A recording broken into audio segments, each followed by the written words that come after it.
바람 낮은 곳에서 이야기를 한다네. 바람 낮은 곳에서 노래를 부른다네. 바람 낮은 곳에서 글을 쓴다네. 바람 낮은 곳에서 이야기한다네.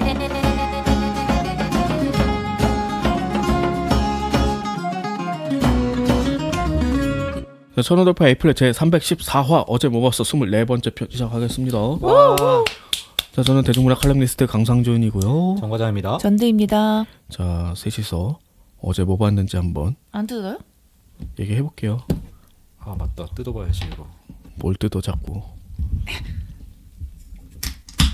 에이. 아 마이크가 여기 있구나. 자, 네. 먼저 정과장 먼저 해봐요. 전혀 기대 안 하는 말들어. 뭐 던지듯이 얘기하네. 느껴졌어? 그럴 땐 눈치가 있단 말이야. 배고프냐? 네, 저는 그 나기의 휴식이라고 하는 만화책. 이거는 이제 코나리 미사토라고 하는 작가가 그린 만화고요. 2018년 만화대상 3위, 2019년 뭐 이 만화가 대단하다 여성 만화 3위라고 하고 뭐 재밌다고 하길래 궁금해서 좀 봤어요. 근데 그림체가 굉장히 되게 간결한 단순화된 캐릭터로 해가지고 처음엔 조금 뭔가 싶었는데 내용 보니까 그냥 재밌더라고요. 내용 이거 낙이면은 우리 지난 시간 했던 이분이 그러니까 이름도 심지어 똑같아. 그러면 이 주인공이 이제 카페 안 한다는 얘기인 거죠? 걔가 회사원으로 취업했어. 네, 주인공 이 낙이라는 이제 회사원인데 네. 이제 뭐 항상 눈치를 보는 거. 그 일본에 말하는 그 공기라는 거 있잖아. 그 쿠키. 그거를 신경 써가지고 자기 하고 싶은 대로 말을 못해. 그 주위에 막 휩쓸려 살리고 그나마 얘가 유일하게 이제 위안을 가지고 있는 거는 그 사내 영업팀, 그러니까 세일즈 팀에 에이스가 있어. 되게 미남이고 걔가 남자친구야. 근데 사내 연애를 비밀로 하고 있어. 이게 유일한 자기의 어떤 그 낙이라고 하면 자기를 이제 붙잡아두던 유일한 그거였는데 어느 날 그 남자애가 다른 이제 후임이랑 막 얘기하는데 아마 뭐 그냥 걔랑 왜 만나요가 아니라 뭐 사람들 뭐 자기가 누구 만나는 애인데 그냥 만나 주는 거야 이런 식으로 막 얘기하는 우연히 듣게 돼. 그러면서 받았겠네요. 그리고 걔를 딱 문 열고 걔를 딱 보고서 갑자기 호흡곤란 와가지고 쓰러져 병원 가. 누가 남자애가? 여자애가. 아 그거를 딱 보고. 그 이제 충격받지. 그래서 실려간 다음에 갑자기 현타가 온 거야. 심지어 얘는 머리가 엄청난 곱슬이거든. 순도 100%. 나보다 심해. 나중에 그린 거 보면 얼굴이 이게 땡그래. 곱슬이 심해가지고. 근데 그거를 그 남자친구가 생머리 좋아한다는 걸 알고 맨날 새벽마다 그걸 펴가지고 했었던 거야. 근데 이제 자기 머리 돌아가는 거예요? 현타가 오니까 씨발 다 때려쳐 하고서 회사 그만두고. 되게 감정이입했구나. 그래서 이거 왜 제목이 나직나 했더니 드라마도 있어요. 네, 그러니까 드라마가 있는 것 같은데 그 배우가 딱 머리를 그걸 곱슬하게 나오더라고. 왓챠에 있어요. 이거. 누구지? 누군지 한번. 유명한 배우긴 한데. 그러니까 갑자기 기억이 안 나네. 중세를 찍자 주인공이었는데. 근데 누군지는 잘 모르겠어 내가. 그래서 되게 한적한 시골 같은데 그 얘네 뭐 그걸 맨션이라고 부르나 빌라라고 부르던가 아무튼 그 공동으로 사는 데 있잖아요. 맞네. 거기에 들어 사는데 옆집에 그 예술가 타입의 썸남이 있어. 엄청 인기 좋고 막 디제잉 하는 애인데 또 얘랑 엮이게 되는데 얘는 성격이 그 남한테 자기도 모르게 마성의 남자인 거야. 자기도 모르게 막 여자들이 막 꼬심 당하고 막 그렇게 자기는 몰라. 나네. 뭐라고요? 얘기해. 방금 욕 나올 뻔했어.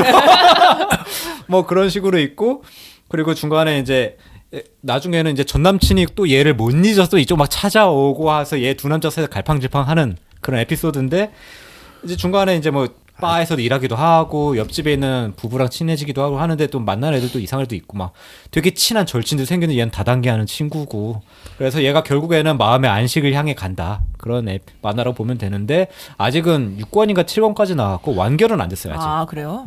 그래서 내용이 뭐야? 그냥 일상 코미디인 거야? 일상 코미디. 이게 자기의 그 안식을 찾아서 가는 힐링물이지. 그러니까 좀 두관식으로 얘기를 하란 말이야.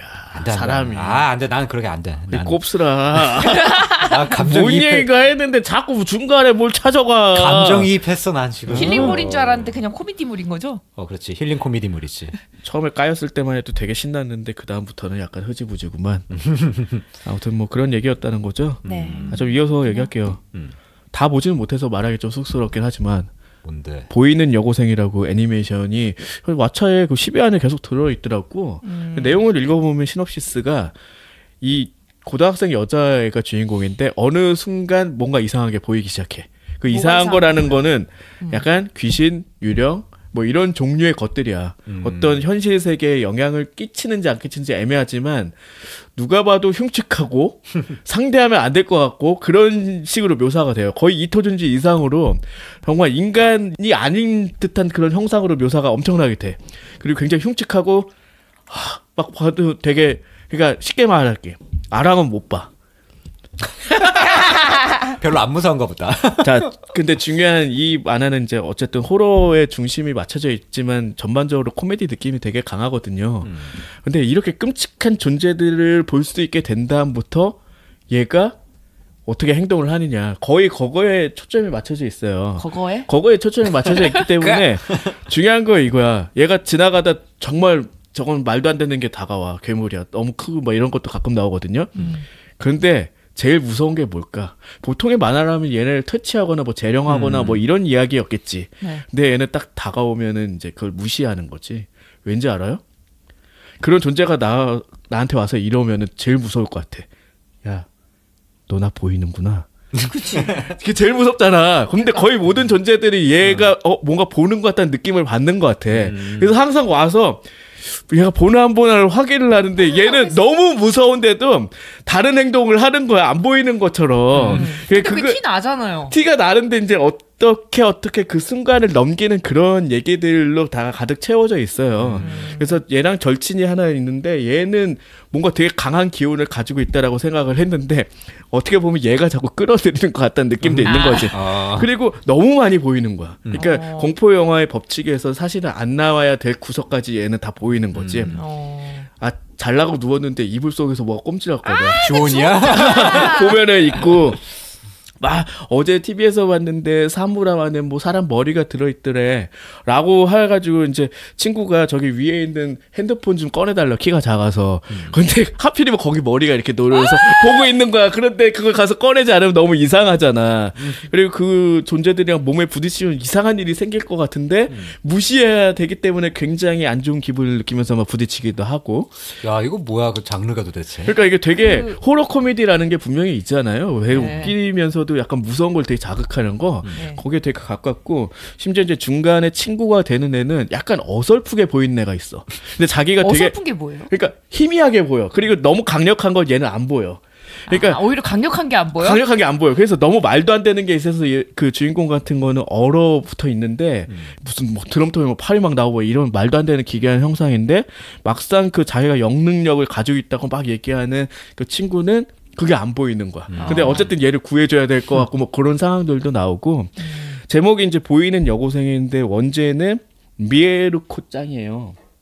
주인공 이름이 미코거든. 미코 짱이니까 미에루가 이제 보이는 뭐 이런 거잖아. 네. 그래서 단순히 보이고 어떻게 보면 그걸 무시해 나가는 그러면서도 항상 크레딧이 다 올라간 다음에 이렇게 반전이 조금씩 붙거든요. 그런 데서 또 느낄 수 있는 또 재미도 있고 약간의 감동도 있는 뭐 그런 작품인데 제가 끝에 몇 편 남겨두고 다 못 보긴 했거든요. 근데 되게 가볍게 그냥 볼 수 있는데 야 이렇게까지 그 이영의 존재를 묘사할 수 있구나. 왜냐면 그게 무서울수록 효과가 너무 클 거 아니야. 그치. 얘가 과연 이거 이번에도 정말 안 본 척 넘어갈 수 있을까 막 그런 정도의 것들이 나와요. 아랑이 볼 수 있을 것 같기도 하면서. 그러니까요. 웃기니까. 이거 딱 지금 처음에 얘기할 때는 아는 형 생각이 살짝 났는데 아는 형도 자기만 혼자 젤리 그 괴물이들. 아 보건교사 아는 형? 네. 나도 아는 형님이. 그러니까 아는 형 어떤 형? 근데 그런 거랑은 또 질감이 굉장히 다르겠네요. 걔는 적극적으로 귀여웠잖아. 그리고 적극적으로 퇴치를 하는데 여기서는 내가 상대를 하면 나를 쫓아올 것 같은 거야. 앞에 와서 자꾸 물어. 보이니? 너 나 보이는구나 와서 다 이래. 근데 안 보인 척 해야 되니까 막 동공 흔들리면서 참는 거 아니에요. 얘가 겁이 많은데도 그걸 참는 거야. 가령 제일 싫은 데가 뭐냐면 백화점 가가지고 옷을 사서 탈의실에서 갈아입는데 사실 엄마 옷을 사러 갔어. 근데 엄마랑 체형이 비슷하니까 한번 입어보라고 남동생이 그래서 이제 갈아입었는데 거기 있는 거야. 그래서 결국은 2번은 못 갈아입겠다 해가지고 그냥 그거 자기가 사는 걸로 하고. 나 여기서 못 본 척 한 번 했는데 그건 못 하잖아. 그렇죠. 뭐 그런 이야기입니다. 그래서 아랑 보고 한번 얘기해 보든가. 그러니까 우리 보지 말고 일단 아랑부터 버리고. 굉장히 가볍게 만든 작품인데 재밌더라고. 그런 센스가 사실은 어떻게 보면은 공포에서는 잘 사용하지 않는 기법이잖아. 항상 맞닥뜨리고 뭔가 피해를 보거나 뭐 이런 정도죠. 그렇죠. 근데 그거와 달리 무관심, 무시 이런 거는 없는 방식이어서 오히려 되게 새롭기도 하더라고요. 무시하는 게 더 쉬운 일이 아니니까. 그걸 그렇겠죠? 보여주는 게 어떻게 보면 개그 포인트일 수도 있어요. 개그물 쪽 하니까 저도 이제 개그물 쪽으로 가자면 최근에 이제 프리가이라는 디즈니 플러스에 올라왔더라고요. 그 전부터 되게 궁금했었거든요. 이제 게임 속 세상의 NPC 이야기잖아요. 그 얘기구나. 네. 되게 궁금했었는데 디즈니 플러스에 올라와서 그냥 반 나오는 거 아니야? 그 주인공 누구냐? 라이언 레이놀즈. 라이언 레놀즈. 안 죽는 분? 팔 잘하는 분?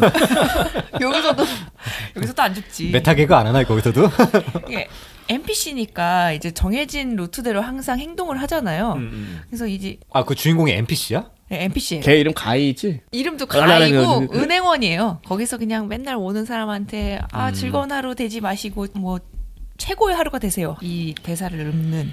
근데 약간 그 게임 세계가 GTA 같은 거잖아. 맞죠? 네, 완전 그냥 범죄 도시예요. 범죄 도시야 심지어. 그 은행이면 맨날 털리는 거 아니에요? 네, 프리시티라는 게임인데 여기 와가지고 플레이어가 뭔가 털고 죽이고. 강도짓하고 이런 걸 해야만 이제 레벨업이 되는 돈도 많이 벌고. 왠지 죽이진 않을 것 같아 디즈니라서. 근데 이제 원래 플레이어들이 그래요. 그래서 플레이어들은 항상 선글라스, 뭐 안경을 끼고 있는 사람들이고 NPC들은 그냥 돌아다니는 메타버스 네. 딱 끼고. 근데 NPC들도 나름의 이제 생각이 있고 삶이 있는데 이게 이제 거기에 이제 조디 커머가 나오는데 조디 커머가 이 게임을 만든 프로그래머인데.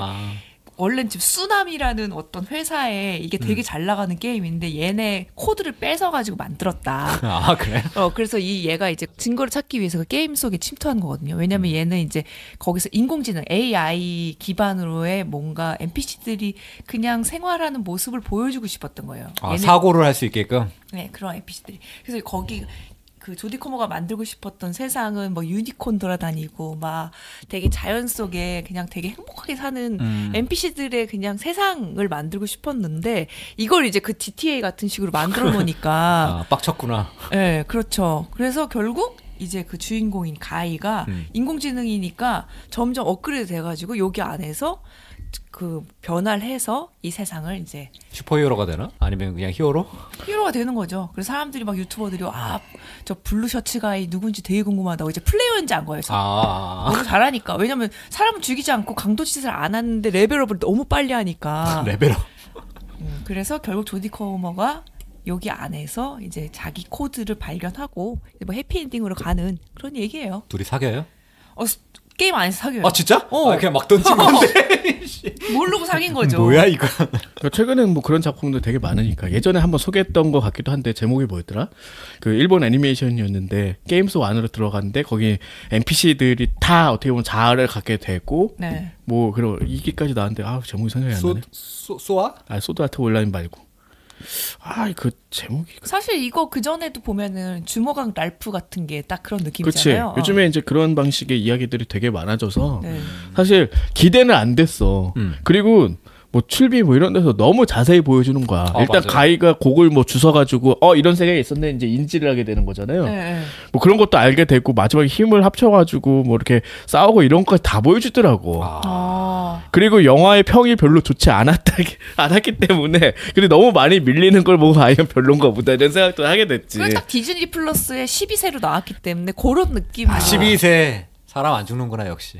그런 느낌으로 보시면 될 것 같아요. 그래서 그냥 진짜 킬링타임용으로 보기에는 괜찮았고 그리고 여기에 까메오가 슈퍼 까메오가 많이 출연하는데 휴잭맨도 나왔다는 거예요. 근데 저 못 봤거든요. 그래서 알고 보니 검색을 해봤더니 가면을 쓰고 나왔대. 그럼 어떻게 하냐고. 개그 포인트인데. 네, 그래서 중간에 싸우는 장면에 이제 좀 빵빵 터지는 장면이 있어서 힐링 타임용으로 추천합니다. 전두가 우리 방송하면서 맨날 센 것만 하니까 이제 피해서 그런 것만 찾아보는 거 같아. 디프를 또 우리가 뽕을 빼야 될 거 아니에요? 만다로리안 그것도 봐야 되는데. 그러게요. 그럼 나도 디플에서 본 거 얘기하자면은 네. 라스트 듀얼이라는 영화인데 네. 그 제목이 벌써 에러가 있죠. 라스트 듀얼인데 부제를 최후의 결투로 붙였어. 누구야? 담당자 와. 중봉이자녀. 왜 나한테 그러세요? 편집해. 아무튼 그래서 라스트 듀얼 최후의 결투로 올라온 작품인데 감독은 리들리 스콧입니다. 그래서 리들리 스콧의 2021년작으로 알고 있고요. 내용은 역사극이에요. 그러니까 정말로 듀얼을 하는 얘기부터 앞에 보여줘. 주인공 맷 데이먼이고 맷 데이먼이랑 싸우는 애가 있는데 싸움이 시작되면서 이제 과거 얘기가 보여지는 거야. 그거 혹시 상대편이 그 아담 드라이버인가? 맞아요. 아담 걔지? 드라이버가 그 친구로 나와. 나도 이거 출비에서 본 것 같아. 그래서 둘이 이제 어떤 일이 벌어지느냐가 왜 둘이 싸우게 됐느냐가 이제 펼쳐지는데 14세기 프랑스고 둘 다 어떤 영주 아래 소속된 뭐 이런 정도로 나오고 맷 데이먼 같은 경우는 뭐 이제 전투에서 혁혁한 공을 세워서 기사까지는 올라가고 이런데 그 친구랑 이제 사이가 점점 벌어지는 거야. 친구는 좀 공부를 했어. 외국어도 좀 할 줄 알고 세매도 좀 밝아. 그래서 철저하게 이제 꼬봉이 되는 거지. 문과구나. 벤 애플렉이 이제 영주로 나와서 금발로 해가지고 벤 애플렉 맞아 이런 생각이 드는데 걔 아래 이제 막 철저하게 이제 잘 빨아주는 거지. 근데 얘는 안 되는 거야. 그래서 점점 재산도 잃어가고 뭐 이러다가 조디 코모랑 결혼을 하고. 여기도 조디 커머가 나오네요. 예, 조디 코모가 나오는데. 예쁘던데? 예. 요즘에 잘 나와. 그 내용이 왜 이렇게 벌어졌나 했더니 그 친구라는 놈이 점점 사이가 벌어지고 어쨌든 막 봉합도 하려고 하고 이제 하는 상황에 그 맷 데이먼 아내한테 반한 거야. 조디 코모한테. 그래서 어느 날 성폭행을 합니다. 아 그래? 죽여야지 그럼 조디 커머가 말을. 근데 그 시대에 이거를 말한다는 건 굉장히 어려웠을 거 아니야. 현재도 어려운 걸 우리 다 알고 있잖아요. 그 쉽게 얘기하면 14세기의 미투 얘기인 거야. 용기를 내가 자기 남편한테 얘기를 했어. 이런 일을 당했다. 근데 아무리 해도 그 상황에서는 영주도 그때는 영주가 심판도 하는 거야. 그 판결을 내리는 거예요. 이렇게 하니까 넌 무죄라고 할 게 너무 뻔한 거지. 그래서 맷 데이먼이 왕한테까지 그거를 알리는 거야. 소문을 내고 왕의 귀까지 들어가게 하고 왕이 주최하는 그런 법정에 서게 되는 거지. 이거 회사로 치면 이거 뭔가 문제 생겼는데 팀장 이 새끼 못 믿어. 바로 부장한테 가서 꼰지를 거랑 똑같은 거네. 그쵸. 요즘에는 그것도 안 되죠. 언론에 뿌려야지. 아, 그렇지. 외부에 뿌려야지. 그래서 중요한 건 뭐냐. 그래서 왜 결투를 하게 되냐면은 이 상황에서도 사실 몇십 년 동안 벌어지지 않은 일이라는 얘기 나오는데 판결을 못 내리잖아. 어떤 게 진실인지 알 수가 없다라는 식으로 나오는 거예요. 그래서 결투를 하게 된다. 왜? 이기는 사람이 하느님의 편이니까. 아, 이거 너무 말도 안 되는 얘기잖아요. 네. 이기는 사람 우리 편. 네. 더 재밌는 얘기를 해주자면 이게 1장입니다. 그러니까 처음은 뭐냐면은 그 맷 데이먼 개 위주의 이야기인 거야. 그러면 이게 영화가 3장으로 구성이 돼 있어요. 쉽게 얘기하면 라쇼몽 정도로 생각하면 그래서 되는데. 라쇼몽이라고 얘기했구나. 네. 그래서 2장은 아담 드라이버 입장에서 이야기를 하는 거야. 그러니까 그 성폭행하는 과정까지도 이제 어느 정도 나오는데 얘는 자기가 너무 사랑해서 그랬다는 식으로 했기 때문에 계속 나는 안 했다. 제가 나 좋아해요. 막 이런 건가? 그러니까 이거는 화관이다. 강간이 아니 뭐 이런 식의 얘기를 주장하고 이제 같은 장면이어도 살짝 얘 위주로 뭔가 바뀐 이야기가 다시 한번 펼쳐지기도 해요. 3장은 그 조디 코머 시선 그렇죠. 되는 거 아니에요? 그리고 그 자막은 이제 이거는 뭐 그 조디 코머 캐릭터 명 뭐 누구에 해서 이제 이야기로 나오는데 그 마지막 장에선 자막에 그 트루스라는 게 한참 있다가 꺼져. 그러니까 이거야말로 진실이다라고 해서 그게 이제 나오는 거죠. 그게 진짜겠네. 그렇죠. 그래서 러닝 타임이 엄청 기네요. 네, 2시간 반이나 돼요. 그 넘나 아마 그래. 그래서 내가 안 봤나 보다. 그래서 그 3장까지 다 보고 나면은 앞에 1장과 이런 것들이 약간 겹친다고 했잖아요. 그게 이제 재해석이 되는 것도 있으면서 1장의 내용이 되게 평면적으로 구성이 되는 것처럼 보이는 거지. 당연히 그렇게 되겠죠. 그러고 나서 마지막 클라이막스 때 정말로 둘이 싸우게 되는 거야. 아주 처절하게. 재밌을 것 같긴 한데 나 이게 안 봤던 이유가 두 가지가 있네. 너무 길고 제목이 라스트 듀얼 최후의 결투 뭐 이렇게 촌스러워 제목이 막 그 생각이 들어가지고. 라스트 듀얼이면은 최후의 결투란 뜻이잖아. 이걸 왜 넣냐고. 난 그냥 제목이 너무 촌스러워 보였어. 이거. 아무튼 근데 이 영화는 역시 거장답게 만들었다. 거장이 만들 수밖에 없는 영화다라는 게 느껴져. 당시에 어떤 뭐 영어를 쓰긴 하지만 정말로 마치 14세기 프랑스 같은 느낌도 담아내고 있고 실제로 너무 불합리해 보이잖아. 지금 우리 시대 때도 미투 뭐 이런 거 거의 뭐 엄청난 용기가 있어서 하고 있는 건 다 알고 있잖아요. 그렇죠. 네, 그런 방식에서 이때는 과연 어떻게 했을까 답답한 면이 없지 않죠. 근데 그런 와중에 어떻게 보면 한 여인의 용기에 초점을 맞춘 것처럼 보이기도 하지만 실상은 거의 희생 아니면은 마지막 결투에서 자기 남편이 맷 데이먼이 죽으면은 이 사람도 같이 죽어야 될 운명이야. 왜냐면 죄를 졌기 때문에. 그치. 거짓말했기 때문에. 왜 거짓말을 했냐? 거짓말 안 했는데. 하는데 편이 아니잖아. 죽었으면은. 그치. 그래서 결말이 어떻게 나는지는 뭐 보시면서 한번 확인을 해보시면 좋을 것 같고 일단 되게 어떻게 보면 정통으로 만들었다라는 생각이 들고 이런 영화를 만든 사람은 역시나 우리 스콧님밖에 없구나. 리들리 스콧 영화 잘 만들죠. 네. 토니 스콧은 돌아가셨나? 그렇지. 아무튼 확실히 그런 면에서 전혀 한국에서 주목받지 못한 작품이었지만 디즈니 플러스에 최근에 올라왔기 때문에 여유가 되신다면은 한번 좀 진지하게 바라보는 것도 재밌을 것 같아요. 되게 유명한 배우들이 많이 나오기도 합니다. 그러게요. 네. 그 진실에 대한 얘기를 한 것 때문에 저도 이어서 봤자면 브로드 처치라고 하는 영국 드라마를 소개할게요. 이거는 이제 그 왓챠에 올라와 있고 2014년에서 2017년까지 뭐 3시즌에 걸쳐서 했던 드라마인데 이게 꽤 기네요. 1시즌 할 때 영국에서 평균 시청률이 31%였대요. 엄청 유명한 작품이었고 여기 이제 주연이 그 데이비드 테넌트라고 하는 그 닥터 후에서 한동안 주인공을 맡았던 그 배우가 해서 화제가 됐다고 하더라고요. 그 내용은 8부로 이루어져 있는데 이게 어떤 작은 마을이 배경인데 거기서 어떤 소년이 죽어요. 그러니까 막 이게 어떻게 죽었는지 정확히 안 나와. 절벽 위에 서 있었는데 다음날 보면 그 밑에 시체로 발견돼. 그래서 거기에 마침 새로 부임한 어떤 이제 형사가 있는데 얘가 이제 알렉 하디라고 하는데 얘가 이제 데이비드 테넌트고 얘가 왔는데 얘도 뭔가 문제가 있어. 과거에 뭐 사고를 쳐가지고 일로 왔대. 그리고 건강에 좀 문제가 있는 것 같이 보이는데 어쨌든 얘가 왔으니까 그 수사를 시작해. 그리고 그 마을에 보면 수상한 애들이 하나 둘씩 계속 튀어나와요.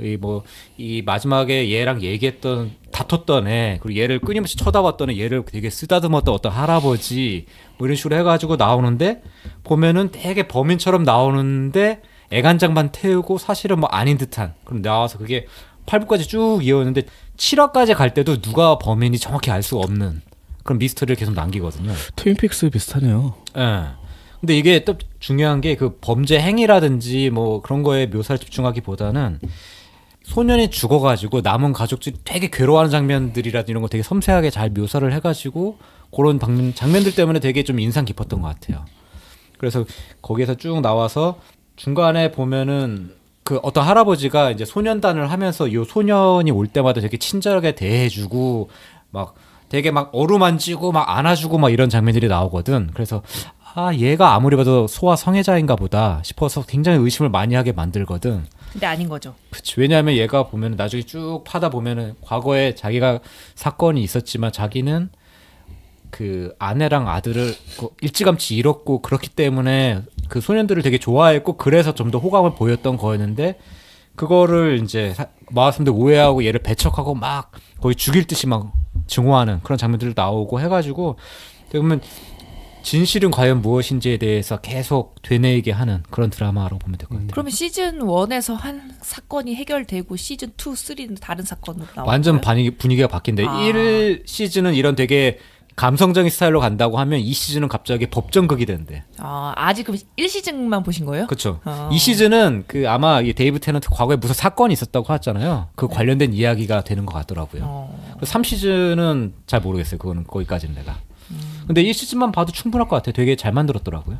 그냥 생각난 거 얘기하자면은 들으면서 12명의 성난 사람들이란 영화 아나요 혹시? 모르죠. 12명의 뭐? 성난 사람 12 Angry Men이란 영화인데 57년작이고요. 시드니 루맥 감독의 데뷔작이거든요.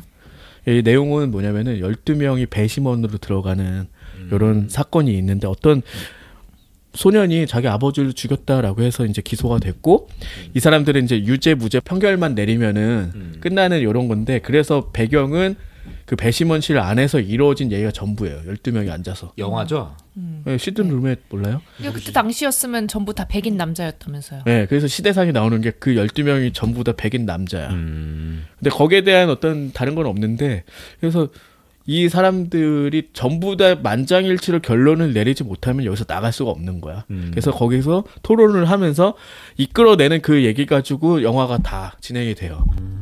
그런데 그 중에 한 명이 반대를 하면서 시작. 그게 헨리 폰다일 거야 아마. 근데 나는 의심이 간다. 왜 그 소년이 죽였다고 하는데 목격자가 있고 하는데 그 목격자의 말이 과연 진실일까? 뭐 이런 것부터 해서 하나하나 검토를 해나가면서 뭐 마지막은 당연히 예상할 수 있겠지만 전부 다 이 소년은 무죄라는 식으로 결론을 내리기까지의 그런 과정이거든요. 여기에서 이제 여러 명의 이제 인간 구상들을 볼 수 있는 거지. 그러니까 어떤 사람은 나 오늘 야구 보러 가야 돼. 빨리 그냥 해. 너 왜 한 놈이 반대가지고 우리 시간 끌어? 이렇게 얘기하는 당연히 있겠지. 그렇죠. 중간 중간에 어떤 이유로 이제 이게 무죄 쪽으로 이제 서는 사람들도 있고. 그리고 제일 인상적인 장면이 하나 생각나는 게 지금에도 적용될 수 있는 누가 너무 이제 편견에 사로잡힌 어떤 딱 이야기를 해. 그러니까 한 명 한 명이 등을 보여요. 뒤돌아서서 상대를 안 해주는 거야. 그 장면 되게 인상적이긴 했어요. 그러니까 이런 거에 대해서 반응을 보이지 않는 거지. 나 화가 났다는 식으로. 아무튼 그런 식의 되게 특별한 법정 드라마가 있거든요. 이게 언제 작품이라고요? 57년작. 진짜 옛날 거. 시든 룸의 데뷔작이고 이 사람은 거의 뭐 지금 돌아가셨지. 뉴욕 배경으로 이제 영화를 거의 찍는 분으로 많이 알려져 있고 이제 명작을 많이 찍으셨는데 요 작품으로도 상을 탔을 거야. 그러니까 데뷔작으로만으로도. 그러니까 연극적인 영화라는 얘기 많이 하는데 정말 세트 하나에서 거의 다 찍었으니까 그렇겠네요. 그렇게 할 수 있고 현대로 만약에 치환을 한다면 리메이크작이 있을까라는 생각도 좀 들긴 하는데 뭐 인종이나 여러 가지 방식으로 바꾸면 더 풍성한 얘기가 될 것 같은데도 여기 안에서 얘기하는 것들이 참 엄청 많구나라는 걸 새삼 느끼게 한 뭐 그런 작품이라서 그냥 말을 하니까 진실 얘기를 하니까 그치. 좀 떠오르네요 갑자기. 저는 그리고 신 고질라를 봤어요. 안노 히데아키. 이제 봤어요. 강 기자가 얘기해가지고 봤지. 나는 안 보려고 했는데 생각보다 재밌다고 하길래 한번 봤지. 생각보다 그렇게 재밌진 않았는데. 나 재밌었는데. 재밌었어? 아니 아예 기대를 안 하고 보니까 재밌더라고. 왜냐하면 이게 고질라잖아. 고질라 나오기 전에 너무 오랫동안 회의를 하는 거야 애들이. 일본이잖아. 일본이라 그런지 모르는데 고질라 뭐 같은 게 나왔어요 회의에. 나오는 상황이 바뀌었어요. 또 회의. 그렇지. 회의를 엄청 오래 하면서 안노 히데아키가 일본 사회에 쌓인 물분이 되게 많나 보다. 난 그 생각을 했어. 저는 사실 고질라 시리즈를 하나도 안 봐서 잘 모르는데 결국 거대 괴물하고 싸우는 얘기인 거잖아요. 아니야. 아니에요? 뭐 거대 괴물이랑 싸우는 거가 맞긴 하지. 그냥 일방적으로 터지지.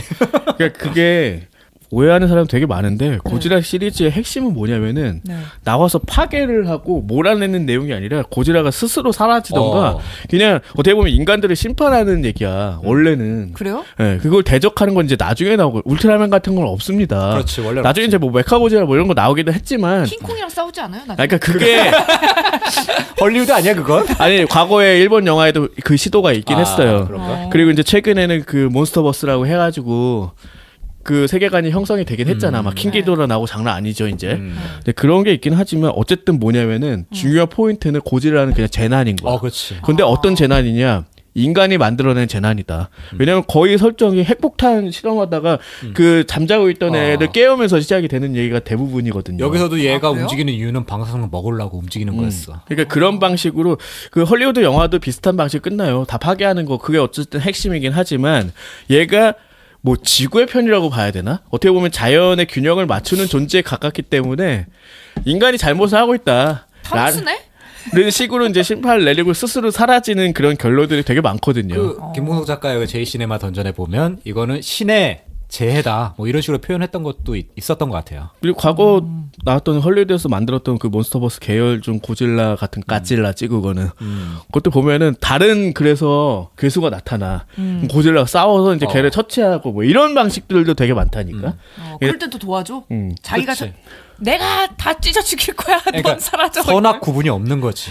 그래서 막 그 무기가 그거잖아. 입에서 광선 쏘는 거잖아. 근데 요 신 고질라 여기서 좀 인상 깊었던 게 입에서 쏘는 과정이 멋있었어. 그거는 처음에 불처럼 뭐 나오다 갑자기 하얀 빛으로 확 바뀌면서 광선처럼 확 다 잘라버리잖아. 원래 이제 기술인데 뭐 그런 막 이시하라 사토미 나오나요? 나오죠. 네. 말 엄청 잘하지. 그러니까 일본 출신인데 미국 사람인 걸로 나오지. 미국 대표로. 그리고 여기서 조금 일본과 미국 간의 정치적인 역학 관계를 여기서도 보여주지. 그런 것도 좀 재밌었던 것 같아. 그래서 결국 마지막에 이제 고지라 뭐 신칸센으로 이렇게 박아버리고 뭐 이런 거잖아. 어쨌든 해결하는데 뭐 마지막에 보면은 고질라가 계속 진화한다 그런 걸 보여주는 것도 좀 재밌어. 처음에는 무슨 특촬물에 나온 괴물처럼 어설프게 나오는 거예요. 그래서 너 지금 뭐지 이 어설픈 거 하서 나 망했네 생각했는데 걔가 진화를 한 2번인가 하거든. 그렇죠. 진짜 제대로 된 고질라가 나오더라고. 그래서 뭐 이거 안노이아가 장난친 건 그 생각이 들더라고. 그러니까 안노가 그 에반게리온을 노면서까지 만들어낸 실사 영화였잖아. 당시에. 이것 때문에 늦었다고 막 미안하다고 했다며. 지금은 또 하나 하고 있죠. 그래서 뭐야? 그 뭐지? 울트라맨 하고 있잖아. 진짜요? 아 진짜? 좀 기대되는데 그거는. 그래서 그 특촬물에 대한 지대한 어떤 관심과 열정이 있는 분이기 때문에 뭐 지금까지 뭐 실사 영화도 많이 감독하고 했지만 이제 그런 쪽으로 초점이 맞춰져 있잖아요. 큐티하니 이런 것도 했잖아. 아무튼 그런 방식으로 이제 표현을 해냈더라고 이분이. 근데 이 영화 보니까 상을 엄청 많이 받았더라고. 그 제40회 일본 아카데미 시상식에서 작품상, 감독상, 편집상, 촬영상, 조명상, 미술상, 음향상 총 7개 부문을 싹쓸이 했대요. 그에 일본에서 영화를 안 만들었대요? 그러니까 지금 그 얘기를 이거보다 뛰어난 영화가 없었나 봐. 다른 건 그 뭐가 정도는 없었나? 아닌 것 근데 같은데. 고질라라는 걸 다뤘기 때문에 좀 플러스 알파가 있었겠지. 그렇겠지. 그러니까 책에 보면은 그 누구요? 심은경이 했던 그 신문 기자가 일본 사회에 뭐 던지는 뭐 그 얼마 전에 저는 봤거든요. 잘 만들었어요? 그냥 그렇게 대단하지 않- 예상할 수 있는 수순대로 가. 그리고 우리가 익히 알고 있는 그 방식 그리고 그 사건 그대로 쫓아가는데 뭐 그 영화는 뭐 특별히 아주 뭐 졸작도 아니고 그냥 평작 이상은 되는 작품이라고 생각이 되는데 제가 얘기하고 싶은 건 뭐냐면은 이걸 넷플릭스에서 드라마로 만든 게 너무 그게 한착해 느껴진다고 해야 되나? 그러니까 안 봤는데 당시에 그게 심은경까지 한테 간 이유가 뭐냐면은 일본 배우 아무도 안 한다고 그랬다는 거야. 그렇지 불이익을 받을 테니까. 그렇지. 근데 이제 와서 그게 막 평가받고 하니까 갑자기 그걸 드라마로 만들어서 똑같은 내용을 늘어났다는 게 너무 가짜게 보인다고 그냥 얘기한다는. 드라마는 재밌을지 모르겠네. 그러니까 내용이 좀 다른가? 그냥 제목만 신문 기자인가 했는데 똑같은 내용이더라고 읽어보니까. 그럼 뭐하러 들려 그거를? 그러니까 이제 와서 일본의 어떤 그걸 만들고 싶다라는 의지가 보이긴 하는데 이런 방식으로 하면은 안 좋다라는 어떤 예일 수도 있을 것 같아. 굳이 이제 그게 싫었던 거지. 일본 아카데미에서 심은경 씨가 여우주연상 탔잖아요. 그러니까 그 다음부터는 마치 허락받은 듯이 이렇게 나서는 거는 너무 이상하다는 생각이 드는 거지. 아무튼 그냥 그런 것도 요즘 넷플릭스에 신문 기자 그 뭐지 드라마가 보여서 그냥 갑자기 생각이 난 건데 아 그거는 어떻게 보면 태도의 문제일 수 있겠지. 그럴 수 있네. 훨씬 더 잘 만들었을 수도 있고. 근데 그동안 안 하다가 아 이제 해도 되는구나라고 이렇게 만드는 거는 어떤 예술가의 자세라고 보기엔 너무 힘들잖아. 그런 방식이 어떻게 보면은 콘텐츠들이 요즘 어떤 일본의 어떤 문화가 주류가 되지 못하는 그런 이유 어떤 그 애티튜드로 볼 수도 있다라는 그런 생각도 들더라고. 모르겠어요. 그 볼 생각이 전혀 안 들지. 같은 내용인데 늘려놨을 거 아니야. 그렇지. 사실 그 신문 기자의 되게 중요한 정수는 뭐냐면은 그 진실을 밝히기 위해서 정말 그 고위 관직에 있는 사람들도 자기를 다 놓아버리는 그런 희생이 분명히 있거든요. 사실은 그래서 신문경보다도 더 돋보이는 인물들이 되게 많아요. 뭐 그런 점을 어떻게 이제 더 확장해서 설명할 수는 있겠지만 그 영화에 출연한 일본 배우들은 굉장히 용기 있는 사람이었을 거라는 생각은 드네. 그렇죠. 그걸 연출하는 어떤 감독이라든지 뭐 이런 사람들도 아마 그렇게 크게 각광받을 거라는 생각은 못하고 어떤 사명감으로 만들었을 것 같다라는 생각이 들잖아요. 드라마는 좀 다르겠지. 아 이거 떴구나. 이거 해도 괜찮겠다. 근데 그걸 넷플릭스 투자 받았다고 그걸 달랑 만들어 버리니까 그냥 그런 생각이 갑자기 들어서 쓸데없지만 한번 얘기해봤습니다. 네. 자 그러면은 어제 못 봤어는 이렇게 마무리를 짓고요. 네. 자 다음 예고하고 끝낼게요. 다음은 그냥 짧게 끝낼게. 베르세르크 할게요. 자 A보다 반음 낮은 곳에 숨어있는 대중문화의 모든 것 천원 돌파 에이플렛!